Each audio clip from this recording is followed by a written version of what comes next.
This is so beautiful, subhanallah. I've been stuck at home for literally ages. Like, it's been a couple of days since we had like a massive snow and I haven't been out at all. But today I was like, let me go for a walk. And honestly, the sun is shining and the snow is like all dried up.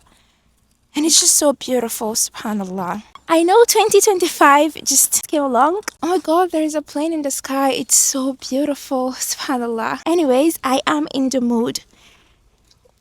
Anyways, I am in the mood for Ramadan, so I thought we should start planning for Ramadan. I think we just have like literally 2 months or so before Ramadan, and the more we plan for Ramadan, the better we show up for it. So I just wanted to talk about a few things with you girls that I feel like we are all gonna find it beneficial, because those are the things that I'm actually planning to do now before the start of Ramadan, inshallah. And I feel like it's just going to help us in becoming a better version of ourselves going into 2025. I'm just gonna head home now and film it.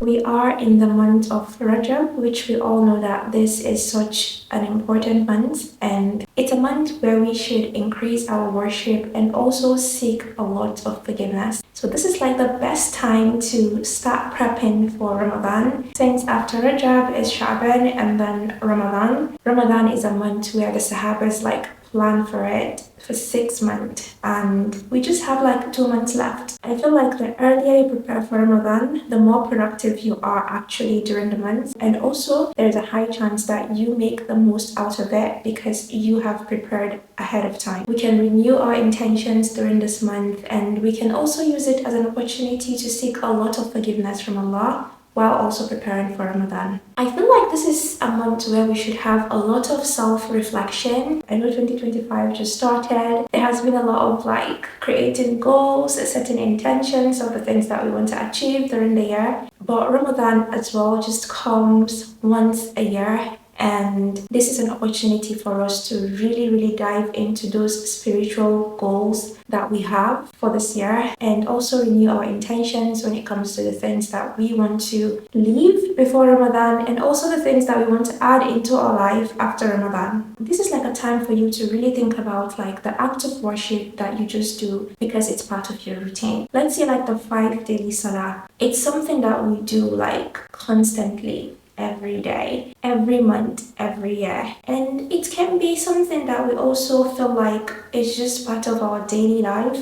and just keep going through the motions without actually really thinking about it properly. It's the best time for us to just like really renew our intentions before getting into Ramadan, really reflecting on why we're praying, the importance of praying, and also the things that we really need to be considerate of when it comes to that aspect of our worship. Because the more khushu we have in our prayer, the more connected we feel to Allah, and the more inner peace that we have as well. Prayer is such a huge part of us as a Muslim, and I'm not even talking about just praying. I'm talking about renewing your intentions when it comes to literally everything that has to do with your relationship with Allah. Even the hijab can be something that we just wear because everybody is wearing it. We feel like we're Muslims, so we need to wear it. But when you renew your intentions on why you are even wearing the hijab, you feel strong connection with the hijab, and you feel like you're doing it for the sake of Allah. You feel like you're doing it for the right reasons, which in turn helps you in staying really proactive and falling in love with the hijab even more. Checking areas of our worship every now and then is truly important, because at this day and age that we live in, subhanallah, like we're exposed to so many things out there, and it can make us like just go with the motion or question our beliefs and all of those things. We're trying our best to see that we are actually doing everything that we are doing for the sake of Allah. Everything becomes easier. I want us to make the best out of this Ramadan. So before we start doing all the to-do lists of what we want to be doing for Ramadan, I want us to focus more on the things that we need to do in order to become the best version of ourselves after Ramadan, because that is the goal for Ramadan. It's a month that comes when we need it the most, when we feel like our relationship with Allah is a bit off, and we go into Ramadan to strengthen our relationship with Allah so we can go further into the year with a very clear and good intention. The first way to prepare for Ramadan is letting go of your ego. Now, I know this is easier said than done. I feel like when it comes to praying tahajjud or even praying the 5 daily salah or fasting, it is easier easier for most people to do than actually letting go of the ego. What I mean by that is that you might find it much more easier to pray all night, but find it really, really, really hard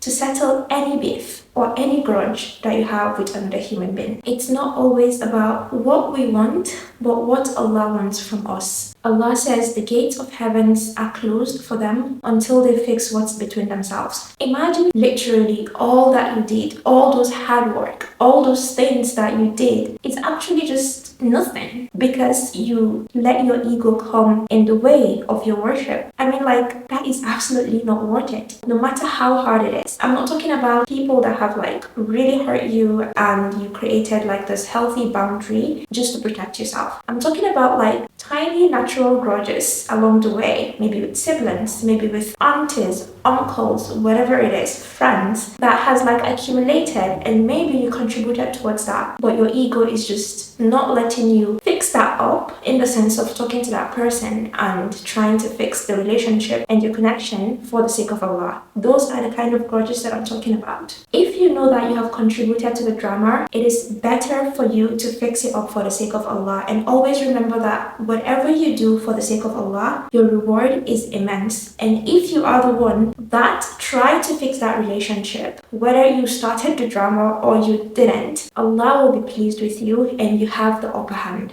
I mean, how amazing is that? We want Allah to forgive us always, constantly, every single day of our lives. We need to learn to forgive others as well. We need to learn to fix our relationship with other people so we can increase our rank with Allah. Call that person that you've been thinking about for a long time, but not just letting your ego come in the way. Arrange that brunch with a friend so you can just talk through things. Cook for that auntie, whatever it is that you need to do, and you know that it's going to help you mend that relationship, you should go ahead and do it before the start of Ramadan. I mean, like, this is like a huge opportunity for us to use this month, especially the month of Rajab, to not wrong ourselves, to do things for the sake of Allah, to seek His forgiveness, to make sure we mend our relationship, our connection with others, to increase those family ties. One of the best ways to increase your barakah in this life is to fix family ties. People take this thing as like nothing, but it's actually a big deal to Allah. So make sure you are having a good relationship with the people that Allah has surrounded you with. And one thing that you need to know is everything that you keep in your heart also destroys you. It's not about your ego, it's not about another person. It also destroys you as a human being, because the more you keep grudges in your heart, the more you find that you're not happy with everything that you do, because you're constantly thinking about this thing. Or even if you're not constantly thinking about that, it's like you don't feel at peace with yourself because you're holding a huge amount of things, like you're holding a strong burden that shouldn't be there in the first place. So just think about it that way, like,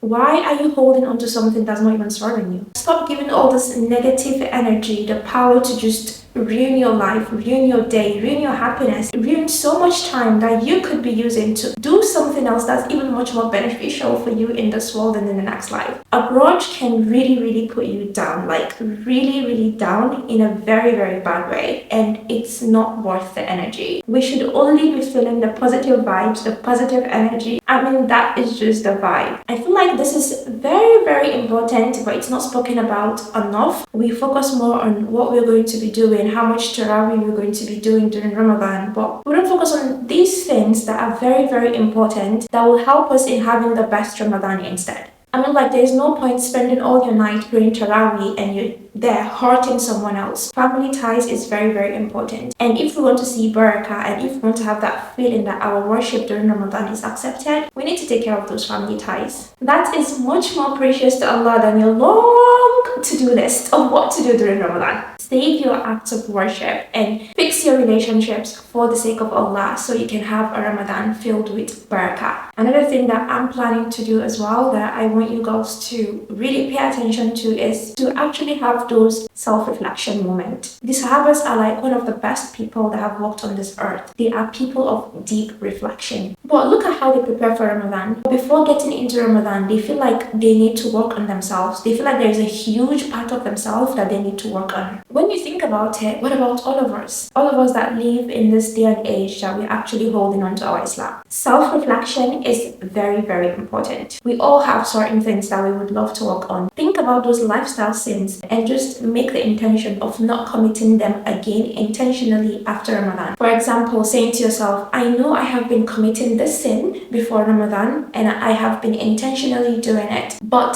after Ramadan, I will not commit this sin again intentionally. You can also write it down, because writing things down helps things stick to our brain. If you cannot think of anything, think harder, because all of us are not perfect and there are certain areas of our life that we would always want to improve. Because like I mentioned, the Sahabas are one of the best people that walked on this earth, but they always self-reflect. So who are we not to? Us living off sins is much more pleasing to Allah than we could ever imagine. Before we create our long to-do list of what we would like to see and what we would like to do during Ramadan, we need to create our not to-do list. Our not to-do list is basically like things that we don't want to carry on, things that we want to leave off before Ramadan, also not just in Ramadan, inshallah, in our lifetime. So let's challenge each other to write down a not to-do list before writing our to-do list. If you're going to do this, let me know down below in the comment, inshallah. This is much more important than our to-do list, honestly. SubhanAllah, Ramadan is supposed to make us sincere to Allah, trying to give up sins, trying to build a good relationship with those around us, and also build a good relationship with Him is really important. We always get caught up with how much dua we want to make because we want to achieve all our goals, or how much tarawih we want to read, or how much Quran we want to read, but we never focus on the internal part of Ramadan, the self-reflection part of it. Ramadan is a time for us to self-reflect, not just go through the motion of worship. It's a time where we need to think about ourselves, think about how we want to be showing up in terms of our connection with Allah. It's also a time for us to think about ourselves, reflect on the good side of us, and also reflect on the not so good side of us, and try as much as we can to do what we can to fix it. I'm going to create like a free printable for us to all use when it comes to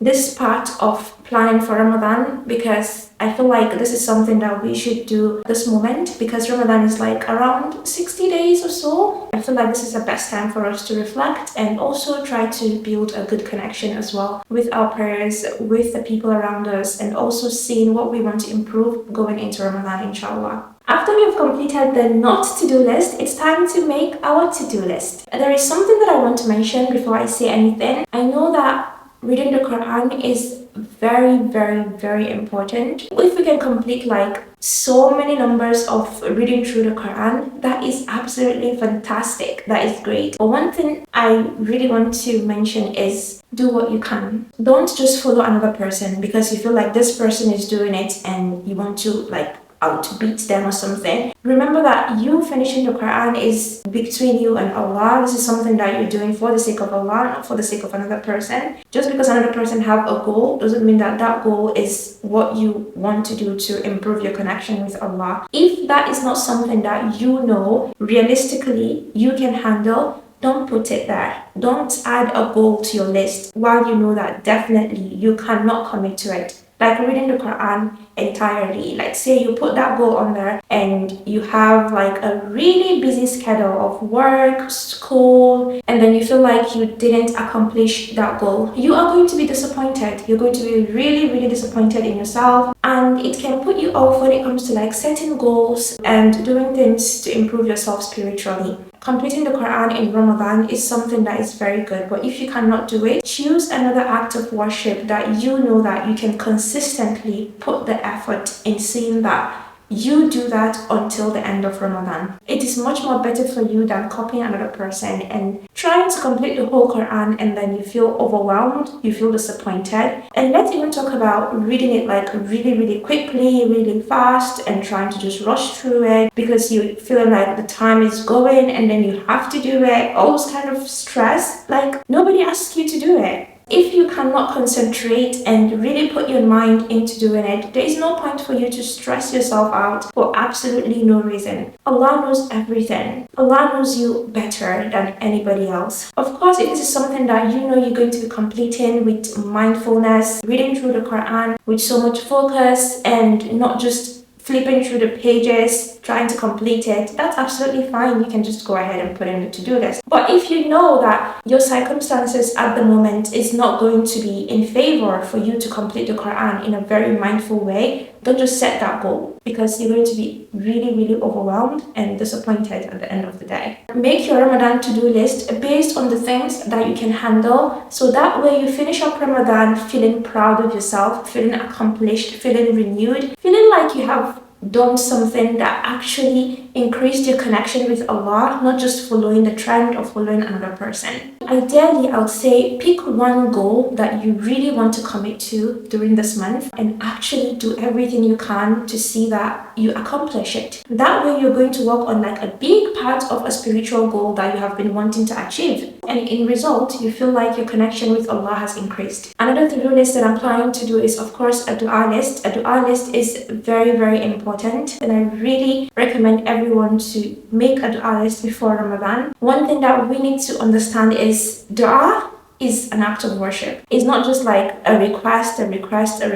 Surah Fatiha is a dua. Our salah is nothing if we don't include Surah Fatiha. So if you think about it, even a huge aspect of worship like salah is starting with dua. Even trying to like have a specific dua for every aspect of your life, the community, the ummah, your family, your friends, is very important. Making a dua list gives you a lot of focus in what you're trying to accomplish, especially with 2025 just here. I know everybody have like some kind of intentions of the things that they want to achieve by the end of the year. It is very important for us to just have those dua lists there for us to seek the help of Allah in achieving all of the things that we want in this dunya and also in the next life. One thing to do when writing your dua list is to also write the names of Allah. Let's say for example, if you're trying to ask Allah to open your doors, you can use His name Al-Fattah. For our dua to even be much more effective, it is very important for us to include the names of Allah. Everything that we're trying to ask Allah in this world, try to use the name of Allah regarding that thing, and whatever it is that you're seeking in this world, you will definitely find a name of Allah that matches that. The last list that I want us to make is our quantifiable list. These are the list of the things that we want to be doing in Ramadan, and hopefully inshallah taking it out of Ramadan and making it an identity. For example, if you don't read Quran on a daily basis and you want it to be a lifetime habit, you can do something like writing down, maybe I'm going to read the whole entire Quran, or I'm going to read half of the Quran during Ramadan, but I will continue to read this much Quran every day after Ramadan. You can also do that with Salah. Let's say you don't pray Nafil at all and you want to start praying the Nafil. You can say something like, okay, I'll pray this much Nafil during Ramadan, but after Ramadan, I know I should be able to stick to praying Rak'atain al-Fajr before Fajr. Writing down things like that is such a huge thing, honestly. Like, our brain is so powerful. When we write things down and when we have a strong intention to do that thing, it just automatically navigates towards helping us do those things that we say we are going to do, especially if we have a system in place. When I say system, I'm talking about like putting things in place to help us achieve that particular goal. For example, instead of just writing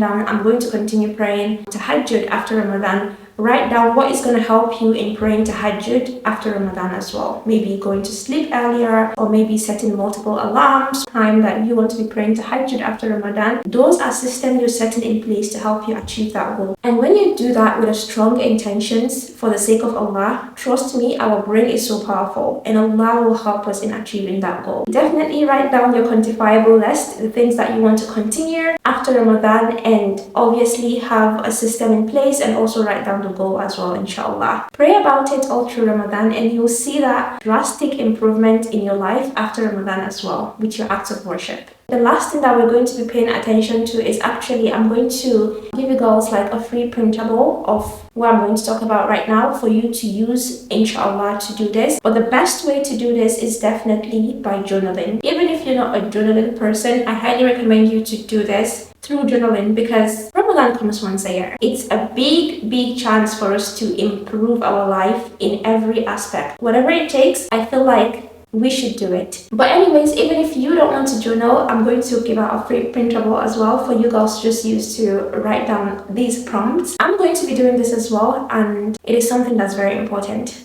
What I want you to do is to check Surah Al-Mu'minun and also the end of Surah Al-Furqan. The first verses of Surah Al-Mu'minun talks about the qualities of a believer. Think about all those qualities, look at them. See what is missing in terms of those qualities when it comes to yourself, and write down what you can do to improve, what kind of things that you need to let go of, what environments you need to put yourself in, what people you need to follow in order to develop all of the habits and qualities of a believer. Journal about those habits and try to match yourself with those traits and see what you're lacking. This will help us in embodying the quality of a believer. The surahs that I mentioned and also the ayahs, I am going to also add them on the free template that you can check out inshallah to do this exercise. And since I am in the headspace of Ramadan, I'm just going to hop on my laptop and just go through my Notion template, make a list of my intention and just do these things with you girls, and inshallah create templates that you can use as well to do this exercise.